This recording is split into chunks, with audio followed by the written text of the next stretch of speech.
ঘন্টা, এই ঘন্টা, তো মাইনেটা কবে দিবি রে? কি স্যার, সামান্য কটা টাকা তা আবার এত করে আপনাকে চাইতে হবে? সামান্য হতে হতে সেটা অসামান্য জায়গায় পৌঁছেছে, সে খেয়াল কি তোর আছে?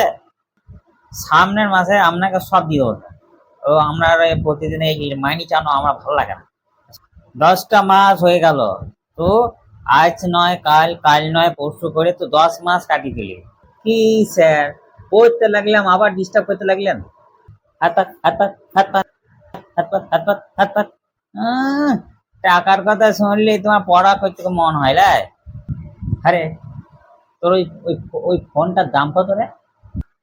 বেশি নয় স্যার, ওই কত আর হবে স্যার, এই 45,000 টাকা। তা মাসে ইন্টারনেটের জন্য কত টাকা করে মারিস?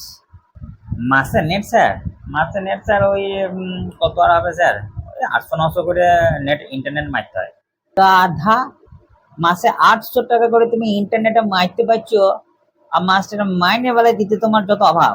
হ্যাঁ, কি স্যার, এত পয়সা নিয়ে আপনি কি করবেন? হ্যাঁ, বটে, আমাকে আর খেতে হয় না তো, খাওয়া খেয়ে থাকলে আমার হবে। আরে, 10টা মাস হয়ে গেল, এত লজ্জা হয় না একটু কোনো? আচ্ছা, শেষ পর্যন্ত টাকা দিবি তো? দেখুন স্যার, 10 মাস 10 দিন একটা শিশুকে জন্ম দেওয়ার পরও গ্যারেন্টি থাকে না যে শিশুটা তার মাকে দেখবে কি না দেখবে।